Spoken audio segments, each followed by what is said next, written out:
आज आहे भोगी, तर सर्वांना भोगीच्या खूप खूप शुभेच्छा. तर सकाळी सकाळी मस्त गरम पाण्यामध्ये तीळ घालून अंघोळ केली. त्याच्यानंतर मस्त कपाळाला अंघोळ झाल्यावर कुंकू लावून त्याच्यावरती तीळ लावलं आणि छान आवरलं. आणि त्याच्यानंतर एक 11 वाजता माझं पार्सल आलेलं.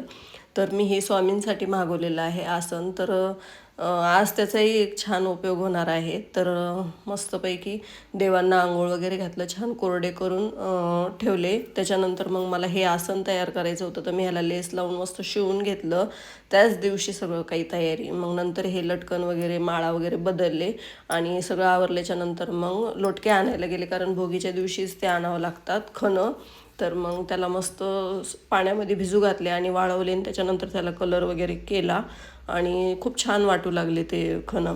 कलर केल्यामुळे एक लाल पिवळा कलर दिला त्याला मी आणि व्हाईट कलरने थोडंसं टिपके देऊन असं रंगवले ते छानपैकी. तर खूप सुंदर वाटत आहे.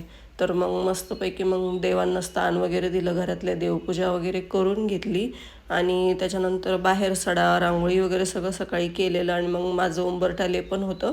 तर मग मी म्हटलं थोडं उशिराच करन, तर मग दुसऱ्या दिवशी पण छान राहील, कारण वेळ नाही मिळणार. कारण आमचं वाण देण्याचं, परत स्वयंपाकाचं, परत त्याच दिवशी हळदी कुंकाचा कार्यक्रम आहे. आमचं ग्रुपमध्ये असतो, ते तुम्हाला पुढे बघायलाच भेटेल कसं आहे काय आहे.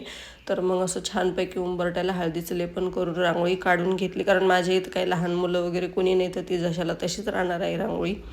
तर अशी रांगोळी काढून घेतली. तुळशीजवळ पण छानपैकी रांगोळी काढून घेतली. आणि मग ह्यांनी सगळं मला साहित्य आणून दिलं वाणाचं.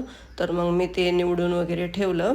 त्यांनी पण मला ऊस वगैरे ते असे छान कट करून दिले, बारीक बारीक मस्त असं कट करून ठेवलं. आणि मग नंतर भोगीचा स्वयंपाक. तर मग सकाळी मी काही खिचडीच केलेली, मग दुपारनंतरच मग मी हा स्वयंपाक केलेला. मला तर मी उपवासच धरते, कारण नंतर बाजरीची भाकर त्याचा नैवेद्य दाखवूनच मग मी जेवणार, आणि कामामुळं मला काही वेळच मिळाला नाही जेवायला.